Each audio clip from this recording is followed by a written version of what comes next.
الحمدللہ رب العالمین والصلاة والسلام، اس کی فضیلت غیر معمولی ہے۔ یہ اللہ رب العزت کا کلام ہے، نبی محترم صلی اللہ علیہ وسلم پر 23 سال کی مدت میں جستہ جستہ اترا ہے۔ ذاتی زندگی ہو یا سماجی زندگی، آدمی کے گھر کے مسائل ہوں یا بیرون خانہ کے، روحانی مسئلہ اس کا ہو، معاش کا مسئلہ ہو، معاملات کا مسئلہ ہو، تعلیم کا مسئلہ ہو، اخلاق کا مسئلہ ہو، حکومتوں کے مسائل ہوں، قرآن مجید میں مکمل رہنمائی موجود ہے۔ قرآن مجید دستور العمل ہے، قرآن مجید زندگی گزارنے کا طریقہ ہے، system of life, code of life. اس کے ذریعے اللہ تعالیٰ قوموں کو اوپر اٹھاتا ہے اور اس کے نہ ماننے کے نتیجے میں قوموں کو نیچے گراتا ہے۔ قرآن مجید کے ہمارے اوپر کیا حقوق ہیں، اس پر گفتگو چل رہی تھی۔ پہلا حق قرآن مجید کا یہ ہے کہ اس کو پڑھا جائے۔ دوسرا حق یہ ہے قرآن مجید کا کہ جب وہ پڑھا جائے تو خاموش رہا جائے اور غور سے سنا جائے۔ تیسرا حق قرآن مجید کا یہ ہے کہ اس پر تدبر کیا جائے۔ قرآن مجید میں ارشاد ہوتا ہے انا انزلناہ قرآنا عربیا لعلکم تعقلون، ہم نے اس کو قرآن عربی کی شکل میں اتارا ہے تاکہ تم سمجھو۔ قرآن مجید اس لیے اترا ہے کہ اس کو ہم سمجھیں، اس پر غور و فکر کریں، جانیں کہ ہمارے رب نے ہم سے کیا چاہا ہے۔ ایک بہت بڑی غلط فہمی کے شکار ہیں لوگ۔ بعض لوگ آپ کو کہتے ہوئے نظر آئیں گے کہ قرآن مجید ہمارے بس کی کیا ہے کہ ہم سمجھ سکیں۔ اللہ رب العزت ارشاد فرماتا ہے وَلَقَدْ يَسَّرْنَا الْقُرْآنَ لِلذِّكْرِ فَهَلْ مِن مُدَّكِرٍ، ہم نے قرآن کو آسان کر دیا ہے یاد دہانی کے لیے، ہے کوئی یاد دہانی حاصل کرنے والا؟ نبی مکرم صلی اللہ علیہ وسلم کے زمانے میں ہر طرح کے لوگ موجود تھے، پڑھے لکھے بھی تھے، بڑی صلاحیتوں کے بھی تھے، کم پڑھے لکھے بھی تھے، کم صلاحیتوں کے بھی تھے۔ قرآن مجید سے ہر ایک نے اپنے حساب سے استفادہ کیا اور یہ قرآن مجید کا حق تھا۔ اللہ رب العزت نے تو قرآن مجید کو آسان کر دیا ہے یاد دہانی کے لیے، اور فرماتا ہے کوئی یاد دہانی حاصل کرنے والا؟ ایک جگہ قرآن مجید یہ فرماتا ہے افلا يتدبرون القرآن ام على قلوب اقفالها، کیا یہ قرآن پر غور نہیں کرتے، کیا ان کے دلوں میں تالے لگے ہوئے ہیں؟ جو قرآن مجید پر غور نہیں کرتے ان کے دلوں پر گویا تالا لگا ہوا ہے، قفل لگا ہوا ہے، نہ کوئی چیز اندر جا سکتی ہے، نہ کوئی چیز اندر سے باہر آ سکتی ہے۔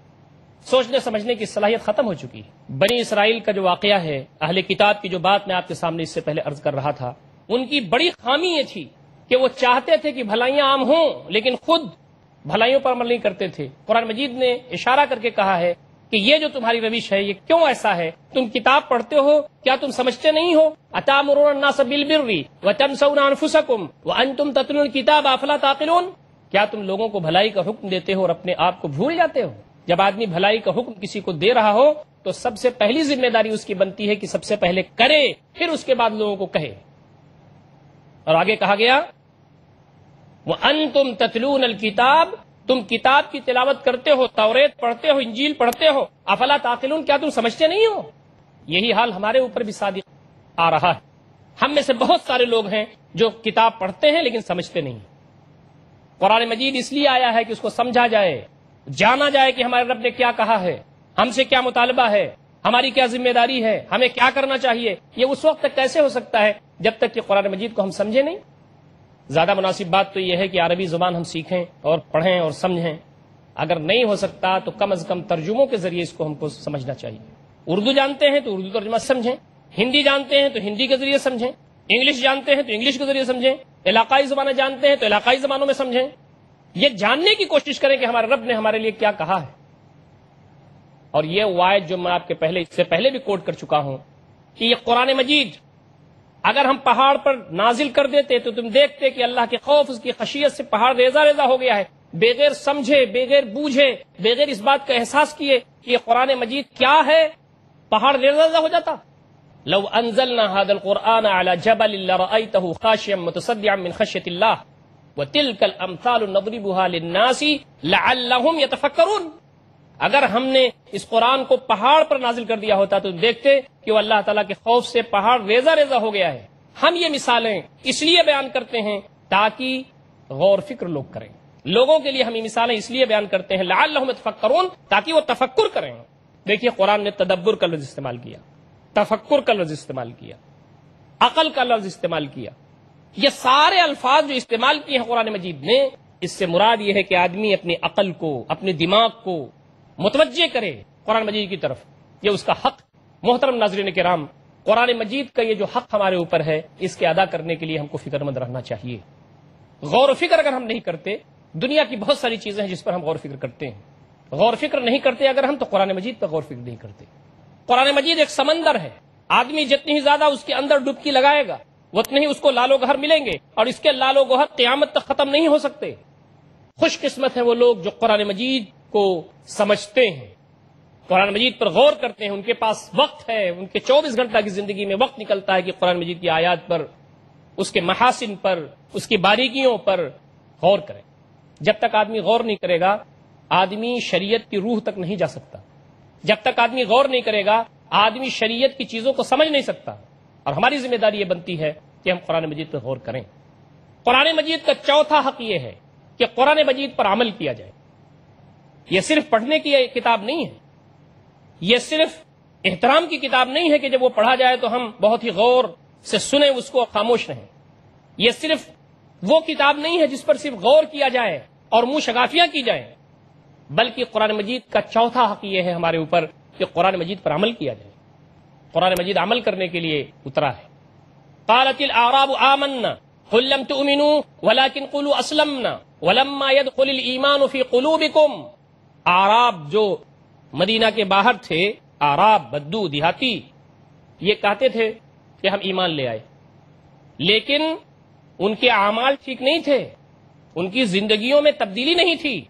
تو اعرابی کہتے ہیں کہ ہم ایمان لے آئے. آمنا قل لم تؤمنوا، اے نبی صلی اللہ علیہ وسلم کہہ دیجئے کہ تم ایمان نہیں لائے، ولیکن قولوا اسلمنا، بلکہ تم یہ کہو کہ ہم مطیع فرمان ہوئے. اسلمنا کے معنی اطاعت کرنا، فرمانبرداری کرنا. تو اصلاً عمل کی ضرورت ہے. ایمان کہتے ہیں دل کے رگوں کی گہرائیوں میں یقین کو. اللہ رب العزت پر ایمان یقین کا نام ہے. دل کی گہرائی میں یہ یقین ہو کہ پوری کائنات کا رب ایک ہے. نبی اکرم صلی اللہ علیہ وسلم اللہ تعالیٰ کے سچے نبی پیغمبر ہیں، اس کے بندے ہیں. اور اسلام کے معنی ہوتے ہیں اطاعت کرنے، فرمانبرداری کرنے. جو ایمان دل کے اندر ہے وہ باہر کی زندگی میں ظاہر ہو. تو اعرابی کہتے تھے کہ ہم ایمان لائے، لیکن وہ عمل نہیں کرتے تھے. قرآن کہتا ہے کہ نبی صلی اللہ علیہ وسلم کہہ دیجئے ولیکن قولوا اسلمنا، بلکہ آپ کہیے کہ ہم اسلام لائے، یہ کہو. یعنی ہم نے اطاعت کی، فرمانبرداری کی. ولما يدخل الايمان في قلوبكم، اور ابھی تک ایمان تمہارے دلوں میں اترا ہی نہیں ہے. جس شخص کے اعمال نہ ٹھیک ہوں، جو شخص عمل نہ کر رہا ہو، گویا وہ ایمان ہی نہیں لایا ابھی. تو اب قرآن مجید ہم پڑھتے ہیں، اگر ہم قرآن مجید پر عمل نہیں کرتے تو گویا ہم قرآن مجید کو جانتے ہی نہیں ہیں، اس پر ہمارا ایمان ہی نہیں ہے. قرآن مجید پر ایمان کا مطلب یہ ہے کہ ہم اس کو پڑھیں، اس کو سمجھیں اور اس کو اپنی زندگی میں اتاریں. ہماری زندگی قرآن مجید کا مظہر ہو. نبی اکرم صلی اللہ علیہ وسلم کے بارے میں حضرت عائشہ رضی اللہ تعالی عنہا سے کچھ صحابہ کرام نے پوچھا کہ نبی اکرم صلی اللہ علیہ وسلم کے اخلاق، آپ کے کردار، آپ کے سلوک، آپ کے برتاؤ، آپ کا چلنا پھرنا، اٹھنا بیٹھنا کیا تھا؟ حضرت عائشہ رضی اللہ تعالی عنہا نے الٹا سوال کر لیا صحابہ سے، اس لیے کہ آپ عورتوں میں سب سے زیادہ فقیہ تھیں. آپ نے الٹا سوال کر لیا، کہا کیا آپ قرآن نہیں پڑھتے؟ صحابہ کرام نے کہا ہاں ہم تو قرآن پڑھتے ہیں. کہا کان خلقہ القرآن، نبی اکرم صلی اللہ علیہ وسلم کے اخلاق، عادات، برتاؤ یہ قرآن ہی تو تھے. نبی اکرم صلی اللہ علیہ وسلم قرآن مجید کا پریکٹیکل تھے. قرآن مجید کو اگر تھیوری مان لیا جائے تو نبی اکرم صلی اللہ علیہ وسلم پریکٹیکل تھے. اس کی قرآن مجید تھیوری ہے، نبی اکرم صلی اللہ علیہ وسلم کی پوری زندگی اس کا امپلیمنٹیشن ہے، اس کا پریکٹیکل ہے، اس پر عمل ہے. اور ہمارے لیے یہ کہا گیا ہے لقد کان لکم فی رسول اللہ اسوۃ حسنہ، تمہارے لیے نبی اکرم صلی اللہ علیہ وسلم کی زندگی میں بہترین نمونہ ہے. قرآن مجید اس لیے اترا ہے کہ اس پر عمل کیا جائے. نبی اکرم صلی اللہ علیہ وسلم اس دنیا سے تشریف لے جانے لگے، اللہ رب العزت کے پاس جانے لگے تو آپ نے فرمایا تھا ترکت فیکم امرین لن تضلوا ما ان تمسکتم بہما کتاب اللہ و سنتی. نبی اکرم صلی اللہ علیہ وسلم اس دنیا سے تشریف لے جانے لگے تو آپ نے فرمایا تھا کہ میں تمہارے درمیان دو چیزیں چھوڑ کر کے جا رہا ہوں، اگر ان دونوں کو مضبوطی سے پکڑ لو گے تو کبھی بھٹک نہیں سکتے. ایک تو اللہ کی کتاب اور دوسری میری سنت. مضبوطی سے پکڑنے کا قرآن مجید کا مطلب کیا ہے؟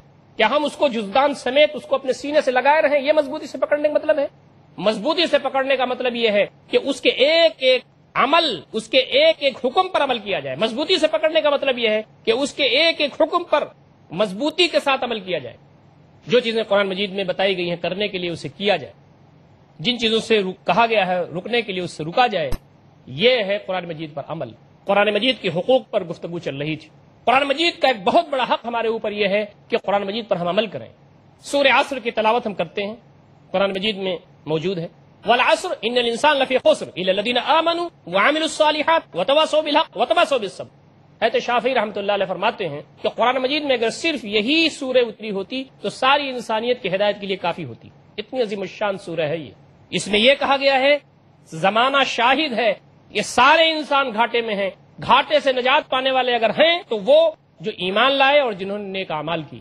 تواصی بالحق تواصی بالصبر اصلاً اعمال ہی کا مزید اس کی وضاحت ہے، دو صفات الگ سے اس کی اہمیت کے پیش نظر رکھی گئی ہیں۔ جنہوں نے نیک اعمال کیے، ایمان لائے جو، اور جنہوں نے نیک اعمال کیے، حق کی نصیحت ایک دوسرے کو کی، اور صبر کی، جمنے کی، استقامت کی، ایک دوسرے کو تلقین کی۔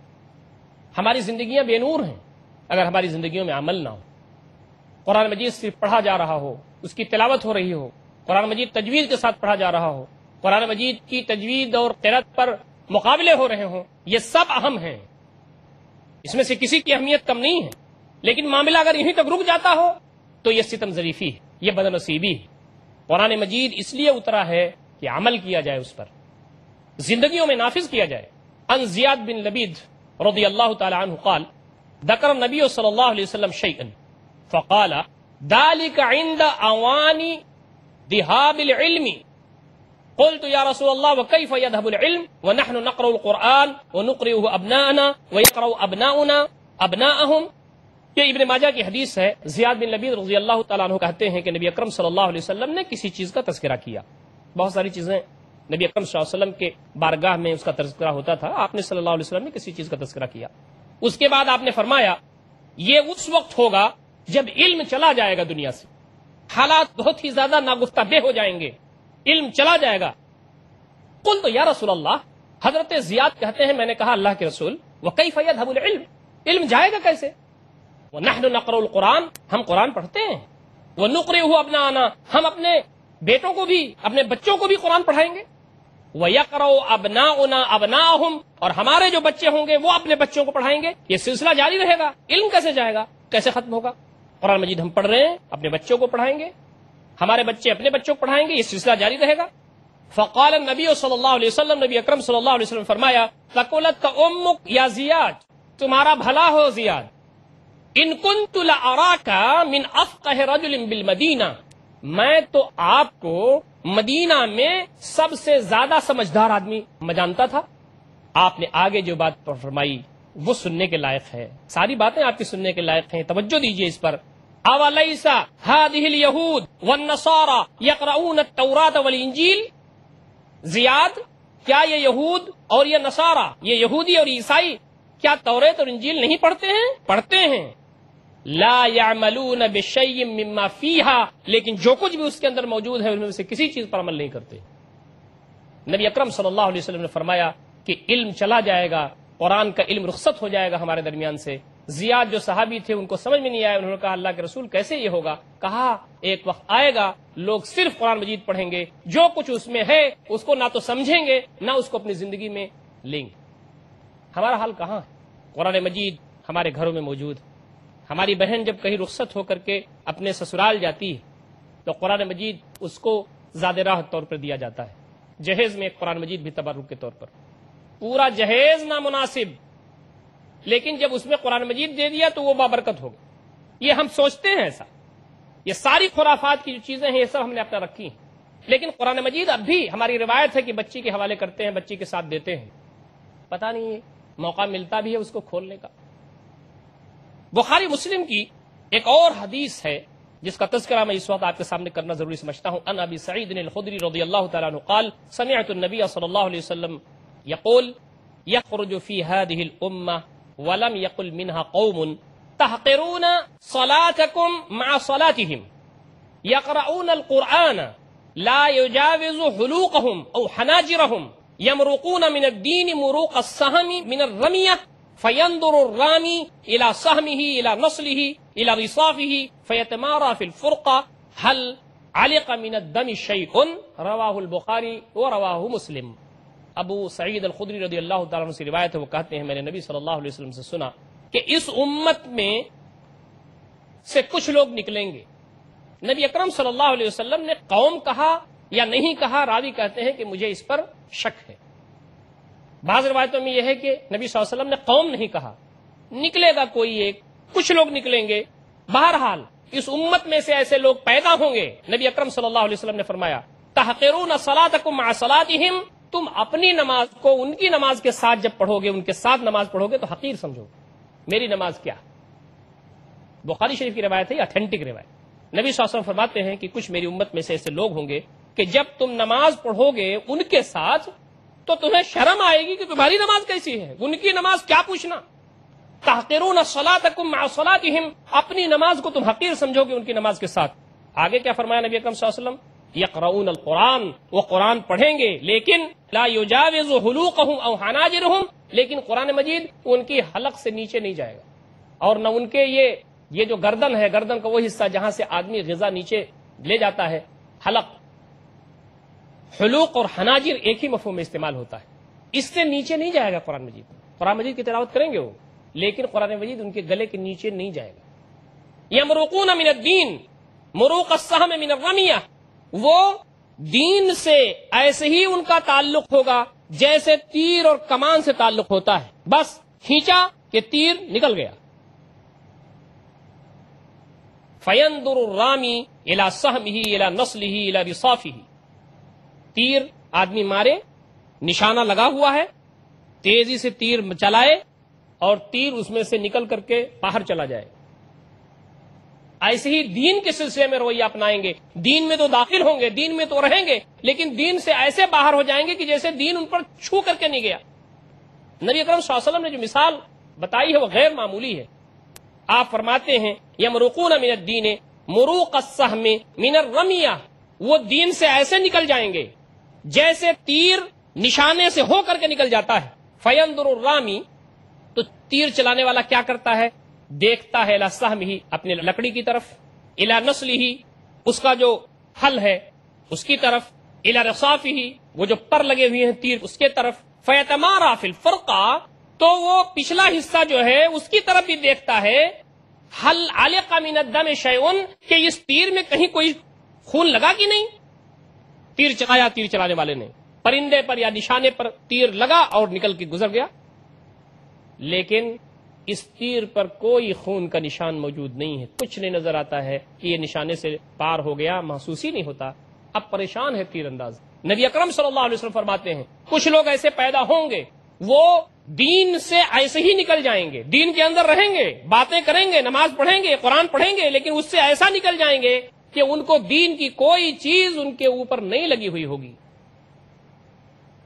آج ہم دیکھتے ہیں کہ بہت سارے لوگ نماز پڑھتے ہیں، کتنے لوگ ایسے موجود ہیں آج کہ جب نماز پڑھتے ہیں تو نماز دیکھتے رہ جائیے آپ، ہم کو معلوم ہوتا ہے جیسے ہماری نماز ایک دم خراب ہے۔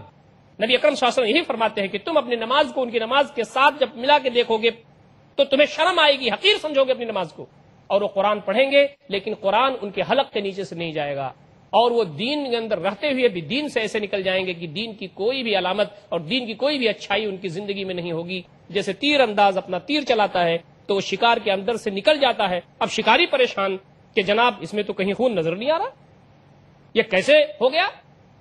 یہ حال ہوگا۔ یہ بخاری شریف اور مسلم شریف کی روایت۔ یہ قرآن مجید اس لیے اللہ رب العزت کی طرف سے اترا ہے کہ جہاں بھی مسلمان موجود ہیں، جہاں بھی انسان بستا ہے، اس پر عمل کرنا ضروری ہے۔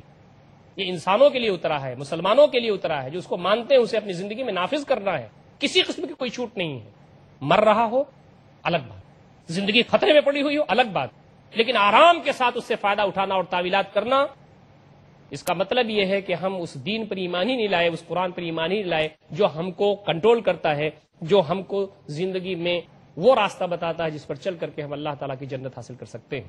محترم ناظرین کرام، میری یہ دعا ہے کہ بار الہ قرآن مجید کے ساتھ جو ہمارا تعلق ہے اس کو بہتر کرنے کی توفیق عنایت فرمائے، اور قرآن مجید پر زیادہ سے زیادہ غور فکر کرنے، تدبر کرنے اور اس کے ساتھ ساتھ بھرپور عمل کرنے کی توفیق عنایت فرمائے۔ اقول قولی ھذا استغفر اللہ لی ولکم اجمعین واستغفروہ انہ الغفور الرحیم، وآخر دعوانا ان الحمد للہ رب العالمین، والسلام علیکم ورحمۃ اللہ وبرکاتہ۔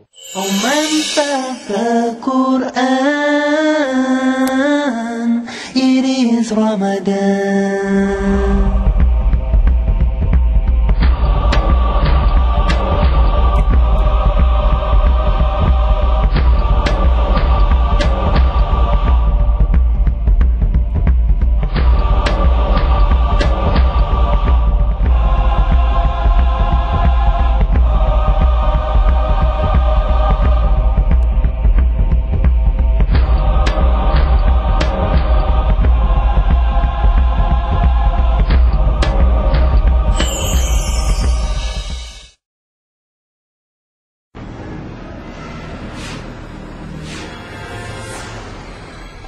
جب تک اللہ چاہے گا یہ زندگی کا کارواں یوں ہی چلتا رہے گا، مگر ایک وقت ایسا آئے گا کہ زندگی کے اس میلے میں ہم نہیں ہوں گے، لیکن ہمارے بعد بھی باقی رہ جائے گا اللہ کی راہ میں لگایا ہوا ہمارا مال صدقہ جاریہ بن کر۔ آئیے اپنے مال کو صدقہ